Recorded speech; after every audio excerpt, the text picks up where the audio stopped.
On the cusp of the new millennium, an eerie anxiety permeates our culture regarding the possibility of extraterrestrial life. Surveys show that 1/3 of all Americans believe in UFOs. Nearly 5 million claim they have encountered alien beings.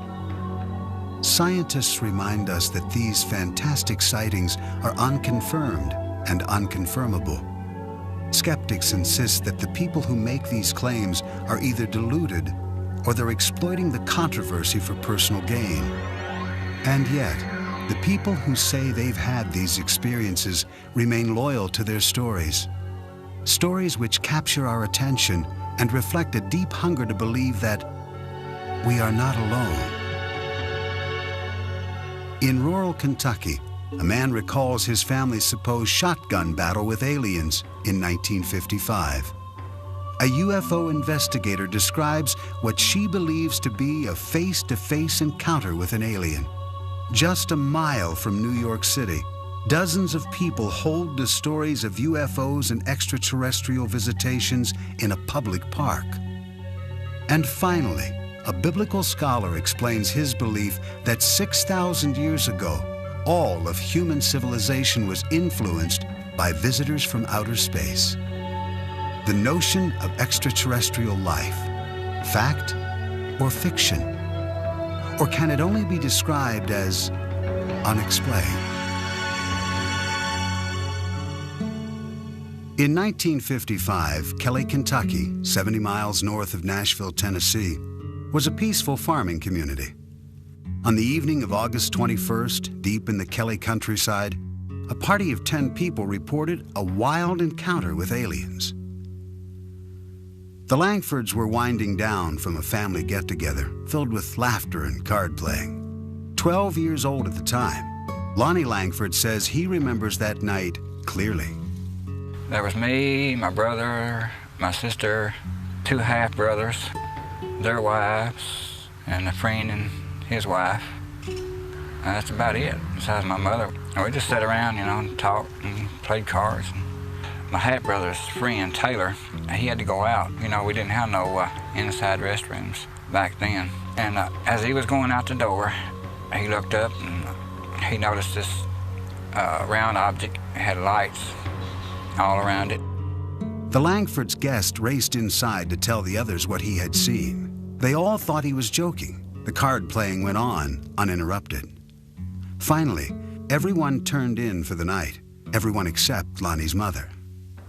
She was just laying there awake with her eyes open and looking out the living room window, and saw this this object standing there. She screamed, Everyone jumped out of bed, and Lonnie's brothers grabbed their shotguns. He saw little creatures 3 foot tall, webbed feet, webbed ears, big eyes, hands that were web shaped like.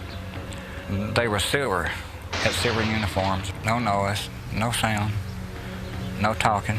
They was just there. I don't know why. Lonnie and his family watched the creatures float through the air as his brothers fired their shotguns.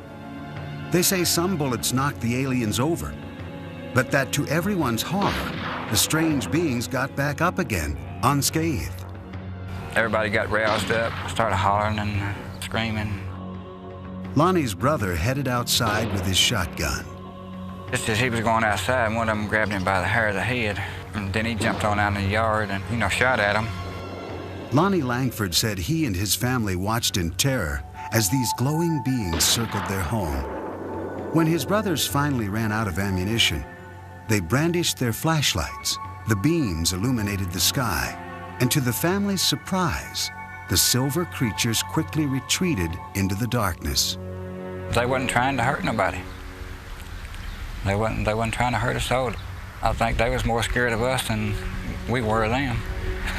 But I was really scared.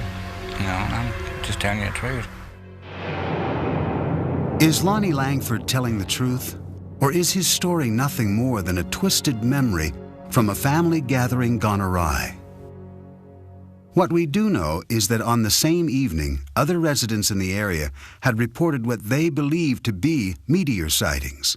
accompanied by a strange, machine-like hum. When the Langfords reported their sighting, police officers, state troopers, and even soldiers from the nearby Fort Campbell Army Base arrived to check it out.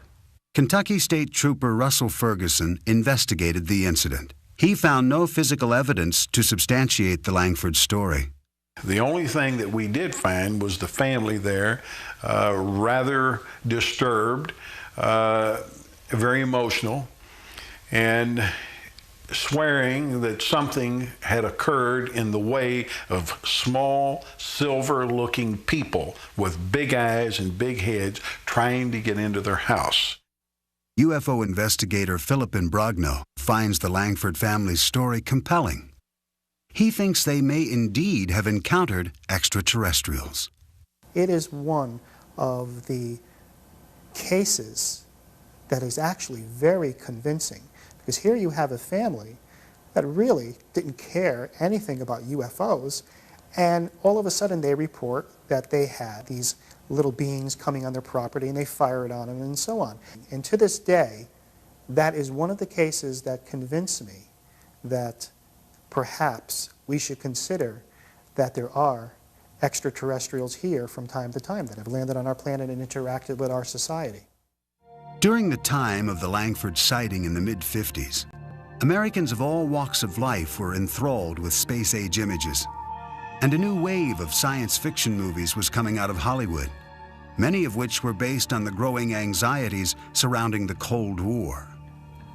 The local people were influenced by movies and books and magazine articles popular in that particular time, but keep in mind that the people of this area were fundamentally agricultural in background and Protestant in their faith, with some commitment to the fundamental side of faith.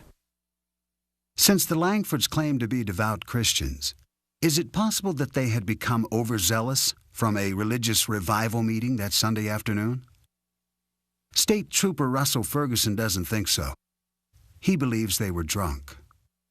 I didn't find anything up there except just a bunch of people running amok. They had one specific emotion, and that's from, I think, a pretty wild day. Oh, there was no alcohol there. No alcohol at all, because my mom, she was real Christian and she wasn't allowed in the house. My brothers did drink, you know, but they didn't have anything around the house. There wasn't no alcohol around the house that night.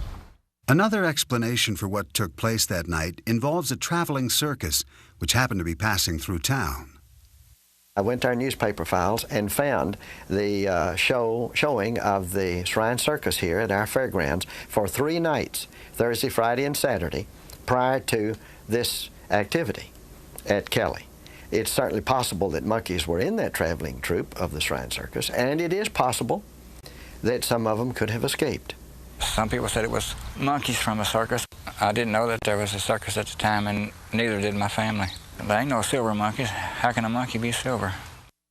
If these strange visions weren't brought on by excessive drinking or playful chimpanzees, what really happened? One author on paranormal phenomena, Greg Little, thinks there could be a scientific explanation. This part of Kentucky lies on a major fault line. Little points out that tectonic pressures in the Earth can create unusual forms of electromagnetic discharge, strong enough to disorient people. These electromagnetic plasmas have this enormous, powerful electromagnetic field around them. And when a person gets close to this field, it does interact with brain biochemistry. It also produces serotonin, a substance that is biochemically identical to a hallucinogenic drug called dimethyltryptamine, which is a 30-minute LSD trip, which, gee, if you had a 30-minute LSD trip when you were asleep, what would we call that? A dream. Dreams, nightmares, few, if any, will ever be sure of exactly what happened that summer night in 1955. I have no idea why the aliens visit me. Maybe they're just passing over and something and got curious and wanted to come down. I don't have no idea. Why do you think God put all those other planets out there and all those moons and all those other suns and just left this one with life on it? All the rest of them out there is without life now. I ask you, if you were suddenly capable of going from here to Mars or the sun or whatever other planet, and you were coming to Earth with all that technology that was available to you. Now, surely to hell you wouldn't land in Kelly, Kentucky, when we've got the nation's capital and all the other big cities and what have you. No, I don't think so. One thing is certain. Lonnie Langford and his family did not go out seeking extraterrestrials that August evening, and the memory has haunted them ever since. There are areas around the world which are known as so-called UFO hotspots because of the frequency of reported sightings. Pine Bush in upstate New York is one of those places. That is what attracted UFO investigator Ellen Crystal. This is where she actively attempts to initiate contact with aliens. Having written a book on her experiences called Silent Invasion, she believes her 20 years of research, including over 1,000 photographs, offers evidence of the existence of extraterrestrial life.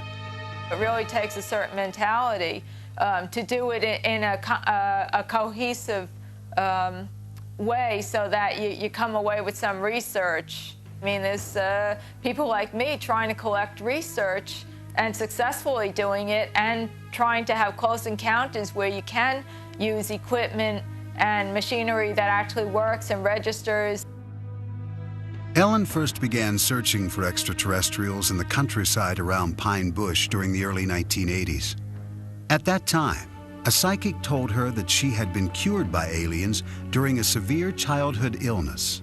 She basically did a reading with me, and she said, when you were 4, you were really sick, and she said, I see the ship above a White House, and they healed you. And I said, well, I was sick. I was sick for 8 months. I thought I was 2. This psychic reading motivated Ellen to pursue her dream of meeting up with aliens. This is her story.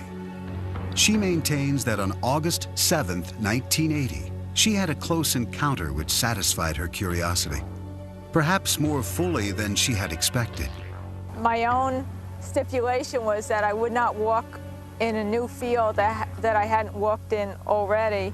So I had gone up to actually the first site, which is right up here, about half a mile, and I was standing in the field, and I was turning around, just watching some nebulous lights. I saw a huge bright light go down in the trees right across the street from me. And I wasn't sure what I wanted to do. I kind of thought they were daring me. Ellen took the challenge. She drove from field to field, contemplating her next move. Gathering up her courage, she went back to the spot where she had first seen the mysterious lights. She says that as she aimed her flashlight up into the trees, she saw something that looked like a moth. But when she moved the light down, she saw legs. Legs that appeared to run in place. But the thing ran across the clearing when it could have ducked into any bush. This was the other thing that puzzled me. It ran across the clearing, came to the edge of the clearing, stopped and stared at me. The alien in Pine Bush was about 3.5 feet tall. No discernible clothing, beige, very pale beige looking, very thin, large head, no hair, very big yellow eyes that wrapped around to the side, and the eyes were what caught in my flashlight.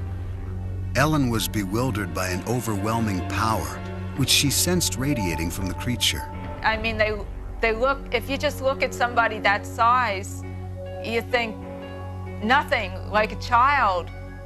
But then you get this awesome feeling of power. And at that point, I probably decided to take off. That was probably one of the deciding factors.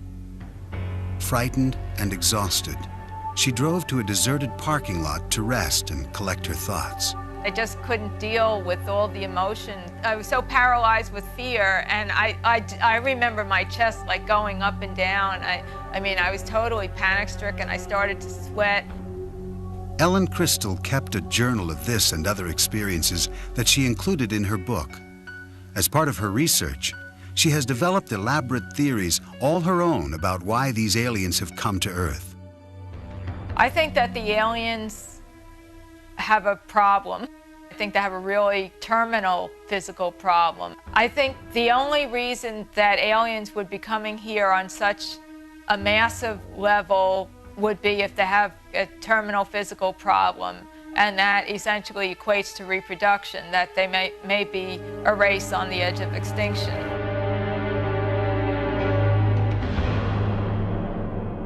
Are Ellen Crystal's claims of extraterrestrial incursions into upstate New York to be believed? Or is she subscribing to a type of modern-day mythology? Professor of Sociology at Northwestern University, Bernard Beck, thinks this is the case. There are some people who are saying, when the extraterrestrials come, they are so smart and so accomplished, just by virtue of the fact that they got here, that they'll bring with them all sorts of things to make our lives better. They'll take care of us. And like anything that is created by ordinary people in their masses, through culture, through talking over back fences and talking over lunch and talking over a beer at a bar, it creates a culture, expectations, and a sense of the way these things are supposed to go. According to fellow UFO investigator Philip Imbrogno, Ellen's expectations are so intense that, combined with her apparent fascination with science fiction, her objectivity is severely compromised. I believe that Ellen Crystal is very sincere about what she's doing. I question some of her methods of investigation and some of her conclusions as to what she is collecting. When she looks at her evidence, she says this can be nothing else but ETs. Okay? When I look at her evidence, I say, well, you've got something here. There are a lot of unexplainable sightings, but I don't think she has enough evidence to actually put a label on it to say this is an extraterrestrial spaceship. Many of the UFO sightings in Hudson Valley occur around the Stewart International Airport near Pine Bush. Airport manager and retired air traffic controller Ken No is familiar with these claims. People can see meteors, which are pretty spectacular sights sometimes. Most of the sightings that I've heard of are in the evening, and various airplanes have different kinds of lights, different configurations of lights. And if people aren't looking at the night sky all the time, or a great deal of the time, they may find something unusual looking.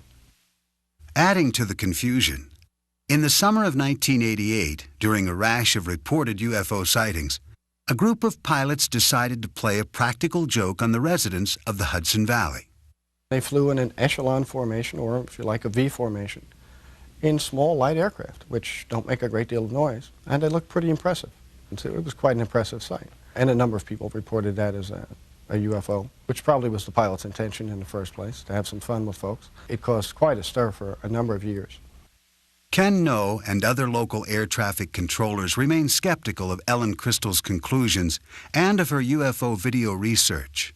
I have seen some of her work, some of her photographs, and I think they're certainly questionable. These tapes were shot near the Stewart International Airport. Clearly looks like an airplane to me. I see flashing strobe lights as anti-collision lights, and what may be two landing lights on the wingtips of the aircraft. Again, this clearly looks to me like a slightly out of focus video of an aircraft. I think you can clearly see that this is probably a large jet aircraft. At this point on the tape, you can even hear the engines. Looks like an airplane to me. Ellen's photographs fail to hold up under any scientific scrutiny. Another problem is that her reported sightings tend to take place when she is alone. Psychology professor Hubert Dolezal says that when Ellen's psychic told her that aliens had cured her during a childhood illness, it may have caused these delusional sightings. I'm sure people talked. The family probably mourned, cried. She was probably told she might die, or chances are she perceived that and picked up on it. And then she's told that someone out of the ordinary, someone out of the medical community is responsible for her healing. Perhaps the most important event in her life. She has life. Psychologically, I liken this with someone who finds out somewhat late in life that he or she was adopted. and the terrific human need to make contact. Many UFO sightings are easily explained. Yet when more than one person claims to see the same object at the same time from different vantage points, the reports become harder to dismiss. Hudson County, New Jersey, the town of North Bergen, a middle-class suburb across the river from New York City. Its residents are hard-working, educated professionals who tend to be realists. This is also a place where there have been persistent claims of alien and UFO sightings. George Obarski owned a Manhattan liquor store and drove the same route back to his home in North Bergen, New Jersey, every night for decades. At 3 a.m. on the morning of January 12, 1975, as he was driving through the local park, his radio reception suddenly became distorted. He related the subsequent events to UFO investigator Bud Hopkins, who recorded his story with a portable tape recorder. Well, I would say that thing was 30 feet across. It was a big thing. Yeah. And it seemed to be, I would say, maybe 6 feet high. You know, like a pancake. Yeah. It was blown up and like a pancake. Right. And the thing landed right ahead of me. He described small figures who got out. He said they looked like kids in snowsuits. And they were each one carrying a kind of a squarish receptacle and a long spoon-like shovel. They dug soil samples extremely quickly, spooning up the dirt, put it in the little satchels, and got back in the craft. He said they moved incredibly fast, like kids coming down a fire escape. And the thing took off. He was absolutely terrified, stunned. He didn't know what he was seeing. Even after George Obarski made it home, he was still shaken, terrorized by what he had encountered. I was scared to death. Yeah. You know, I was sweating, and I immediately made some tea. Boy, after that, I turned on this radio and I took 2 aspirins. Hey, you know, I was scared. Right. Oh, man, this either I'm going crazy or there's something awful wrong with me. George Obarski died in 1990. His son, Frank, remembers his father's story well. What he described was a big saucer-like object, which for want of any better explanation you'd have to call a UFO, unidentified flying object, that came down, was sort of disc-like on the bottom, had very strange lighting, sort of glowed. The clincher was, after it landed, my father described himself as being basically frozen, almost in fear. And this is a guy who'd been robbed a lot in the liquor store in New York and knew what fear was like and had coped with it a lot. But he said he was genuinely frightened of this thing. Bud Hopkins tried to corroborate George Obarski's story with other witnesses, including a doorman who worked at the Stonehenge apartment building across the street from the park. I realized it was a big apartment building there, so I spent weeks trying to locate the doorman. I called him, and I remember the adrenaline rushing when this man said, "I will never forget it, this flying saucer came down and landed in the park," and I watched the thing come down. Then he started describing what it looked like, and it was an identical description to George. After writing about Obarski's story in the Village Voice newspaper, Bud Hopkins kept looking for other possible witnesses. One family came to light afterwards. They were living about 5 blocks away, seeing this object coming down the street, maybe 40 feet up, slanted, and they described it as if it was looking in their windows. And even though the woman in the family was ill, she ran outside in her nightgown, bare feet, and the father and the children ran out, and they followed this thing down the street. A North Bergen school teacher, Ann Karlovich, says she listened skeptically as her daughters described the telltale evidence in the park on the day after the alleged incident. Back in 1975, we had heard about this incident that there was a flying saucer in the park. So my daughter and her friends went down to the park to see what was going on, and they all came running back saying they saw rings and burn marks in the grass in the field down near the softball field. And they told me the whole story about broken windows, that the Stonehenge had a large glass facade and it was broken by a beam of light that hit it. The kids were awfully excited about it. Frank Obarski also went to the site with his father. He knew him as a practical man, so it was difficult for him to understand why his dad held to such a seemingly irrational story. He didn't show much interest in things that couldn't be proved or disproved or that didn't apply to everyday life. And this was one of those categories that he felt didn't apply to everyday life. So I had a lot of trouble reconciling my knowledge of my father with this story he was telling me. He said, you know, I've lived a long life as honorably and truthfully as I was able to. And he said, a man doesn't do that for over 70 years and then throw it all away by making up some foolishness. Since the alleged sighting made famous by George Obarski in 1975, residents of North Bergen, New Jersey have reported seeing dozens of UFOs on a number of different occasions. In the early evening of July 6, 1986, Wall Street investor Ron Lee and artist Nanetta Nappy were enjoying the sunset on Hurd Terrace in the Stonehenge apartment complex. I just said, what the heck is that out in the sky? I was just staring out and I saw something that was unidentifiable to me. And Nanetta and I looked at it and it wasn't moving. It didn't have any sound. And we just followed it with our eyes and tried to guess what that could be. Had it had a motor sound to it, I would not have been suspicious, but the fact that it was so silent and large, it was a large-shaped object, it drew my attention even further. I might have just ignored it. It was oval, and it had three sets of lights underneath it. And it just kept stationary in the sky for 5-10 minutes, and then at some point, it just took off and went south in a fashion without gaining momentum, but just going straight off with accelerated speed beyond what I was used to seeing. And shortly after that, very shortly, we heard noise and then saw military aircraft following it. The next day, sightings of this UFO were reported in the press. Nanetta was not one of the people who had called the local officials. Now, you don't want to talk about things that people could think that you're a little strange thinking about it. I was in denial about it because I didn't want to accept or believe that this thing did not have a rational reason behind it. 2 years later, in the same area of New Jersey, disc jockey Dave D'Elia claims he witnessed an unidentified flying object on St. Patrick's Day in 1988 over North Hudson Park.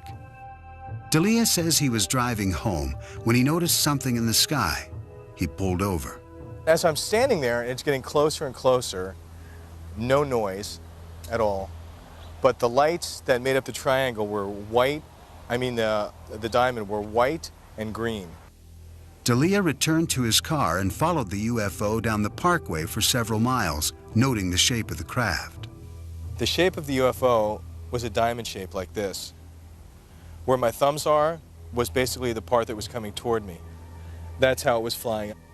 In 1993, 5 years after D'Elia's reported 1988 sighting, another North Bergen resident, Ann Karlovich, who had been skeptical of the earlier Obarski sighting, claims she too was an eyewitness to an unidentified flying object. I saw this very kind of a elliptical shaped large light shining, and I looked at it and I said, gee, wow, what is that? And it seemed to be moving very slowly, but I wasn't sure. And then as I turned my car around, it was gone. So I came into the house, and my son-in-law and daughter were here. And I said to Joe, my son-in-law, I said, wow, did I see something strange on Boulevard East? And he said, I saw it too. It had a sort of eerie glow.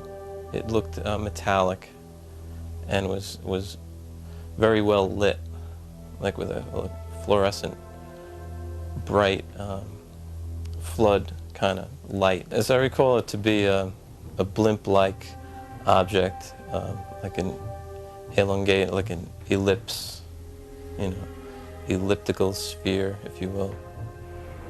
Joe Bass remembers reading the next day in the local newspaper that all the blimps in the area had been grounded due to foggy weather. I know what it wasn't. I know that it wasn't some sort of lights on the clouds or a meteor or anything like that. I suspect it was either some kind of government aircraft, some Air Force kind of aircraft that they don't let on that they have aircraft of this type. It wasn't a plane, it wasn't a helicopter, it was like a blimp type object. It is quite clear that people in this area believe they are seeing UFOs. But are they alien spacecraft? Since World War II, reports of UFO sightings have grown to merit a system of classification, a way to categorize people's claims. This method was developed by an astronomy professor at Northwestern University, J. Allen Hynek. It was he who coined the phrase close encounter of the third kind to describe human contact with an alien. Philip Imbrogno collaborated with Hynek on his final book in 1987. They collected accounts of East Coast sightings, which Imbrogno says number into the thousands. As I began to investigate more cases, I began to realize that I was just touching the tip of the iceberg.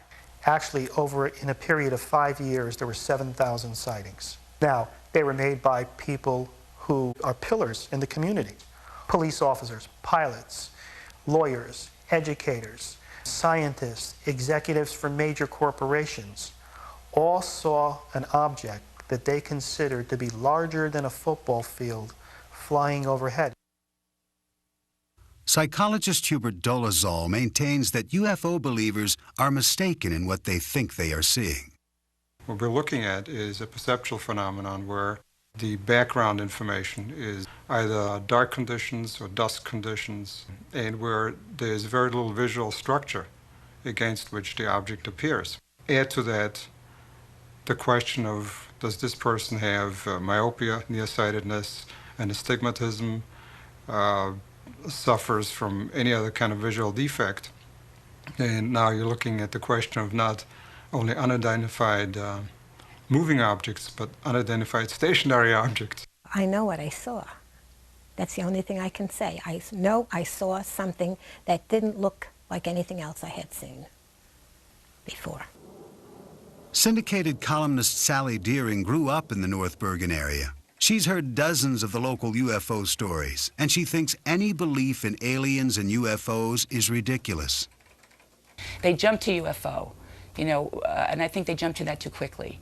There's a lot of ways you could explain a lot of these things that we see. And I think that people just want to believe, they'll go from A to alien before they'll go to A to B. And I remember back in the early 70s how we would read books, Robert Heinlein's Stranger in a Strange Land, Kurt Vonnegut's books, and we would accept science fiction as some kind of metaphor for what we were living in at the time.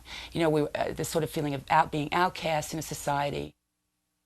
Are alienated people confusing science fiction with reality?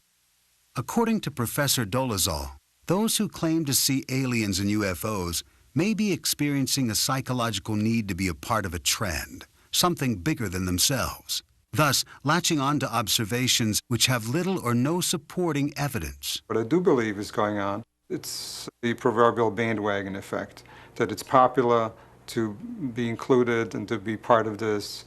It is becoming more and more accepted. The onus of you're nuts, or there's something wrong with your brain, or you're a liar has been vastly decreased. I think people are more open to the possibility. I believe every human being wants to be part of something that is special, that is important, that is exciting. Certainly with the advent of human beings becoming more sophisticated in terms of space travel, our own yearnings to be in space and to populate other planets, I think all of that has fueled, and reasonably so, this entire belief system and movement. Although skeptics like Professor Dolezal give compelling reasons why people think they see things which are not really there, believers remain irritated by the general skepticism they encounter. Franco Barsky is still perplexed by his father's alleged experience. It really bothered him that people thought he was lying about this.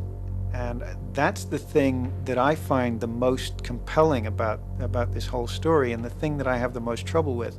I suppose it is frightening because it's the unknown. Things that are not really part of the known are frightening. It just came and went, and I could be wrong, but I think that was really a once-in-a-lifetime event where I saw something that's unexplained. Approximately 6,000 years ago, in southern Mesopotamia, a people known as the Sumerians developed an advanced society. As with the ancient Egyptians, many aspects of Sumerian culture remain cloaked in mystery. Zecharia Sitchin is a biblical scholar and expert on ancient civilizations. He believes that extraterrestrials called the Anunnaki visited this planet and influenced the Sumerian culture, a culture which attained heights that have not been matched until modern times. They had incredible knowledge of the heavens, of astronomy, of mathematics. They had high-rise buildings. They were the first to introduce the wheel. They had art, they had music, they had dance, they had laws, they had courts, they had judges, they had kings. Everything that we consider essential to a high civilization appeared there almost overnight 6,000 years ago. Sitchin bases his beliefs about the extraterrestrial influence on the Sumerian myths, which were written on ancient tablets. He contends that these myths describe actual experiences with the extraterrestrials known as the Anunnaki. The following text describes an assignment given to the ancient astronauts. Some were told to orbit and guard the Earth, while others were sent down to settle. Assigned to Anu, to heed his instructions. 300 in the heavens he stationed as a guard, the ways of earth to define from the heaven and on earth. 600 he made reside. After he all their instructions had ordered to the Anunnaki of heaven and of earth, he allotted their assignments. I surmise from those various texts, they were losing their atmosphere on their planet, whether because of natural causes or ecological developments. According to Sitchin, these texts describe the Anunnaki coming to Earth to acquire gold particles, which they would use to shield their atmosphere. The myths also offer information about law, astronomy, and the cosmos. In these texts, our solar system consists of not 9 planets as we know it, but of 12, with the Anunnaki coming from the 12th planet called Nibiru. This mysterious planet comes close to the Earth's orbit every 3,600 years. The evidence from those ancient texts, from those ancient depictions, leaves no doubt in my mind that others from another planet were involved not only in our creation by jumping the gun on evolution, the way the Bible states it, but they were involved in giving us civilization for many millennia thereafter. Did the Sumerians evolve differently from the rest of humanity? Nearly all scholars on Sumerian culture dismiss Sitchin's hypothesis, including Professor Miguel Seville of the University of Chicago.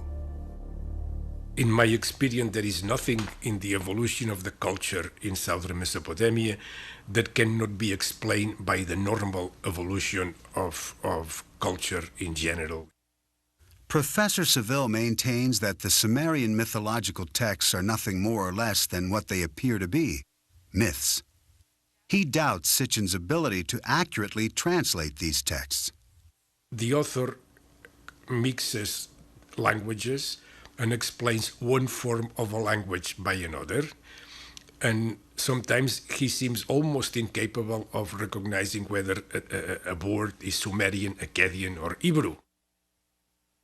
Not only do scholars of cultural anthropology like Professor Seville differ with Sitchin's 12th planet theory, there are astronomers who argue against its very premise. I don't think that such a planet would be able to elude our detection for any real length of time, given what we are able to do now, as far as telescopic observations and gravitational studies and so forth. As far as traveling here, I personally don't see any reason why our particular star system would be any more interesting than any other. Of course, new planets are still being discovered, and NASA experts have recently made claims of microfossils on Mars. These findings have led most natural scientists to concede that there is a distinct possibility of life evolving elsewhere in the cosmos. My guess is that if life forms, it forms on the surface of the planet. You have to have a certain temperate climate.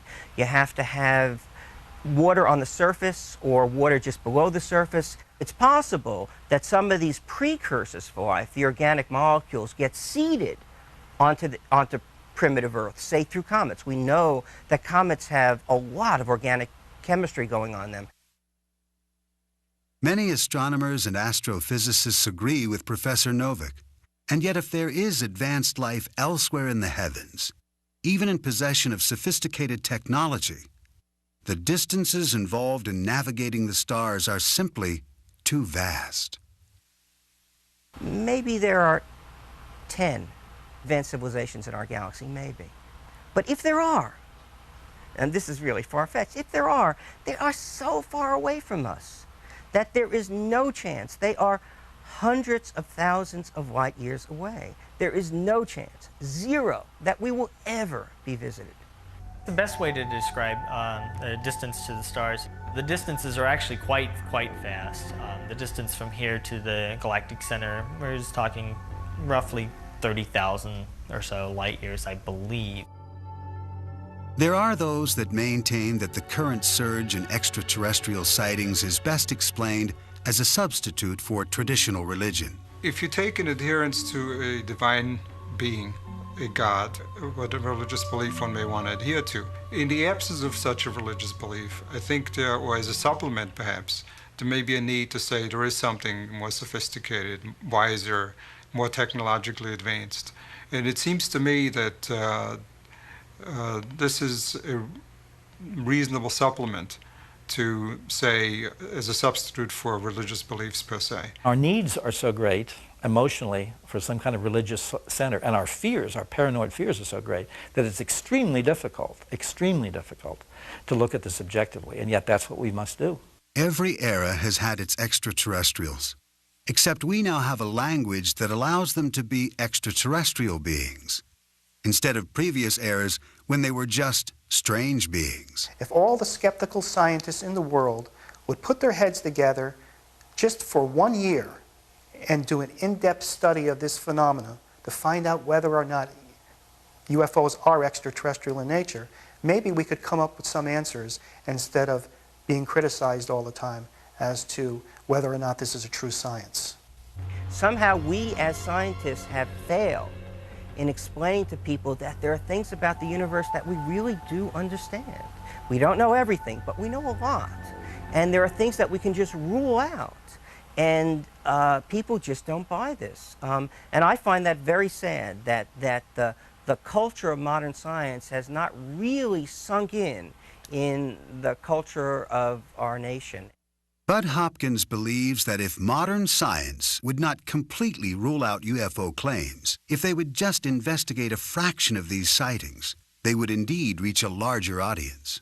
What I like to say is that an extraordinary phenomenon, which this undeniably is, no matter what your point of view is about it, an extraordinary phenomenon demands an extraordinary investigation. The way science works is that if there were something out there that was credible, if there was real good evidence and things could be followed up and said, yes, in fact, I see what you're talking about, people would love that. If there was anything to it, it would be embraced by the scientific community.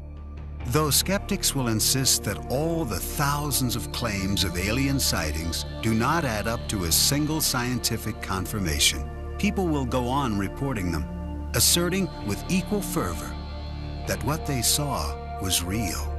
But without physical evidence, we are left only with assumptions. Some choose to believe in the existence of extraterrestrial life, rather than tolerate the uncertainty of the unexplained.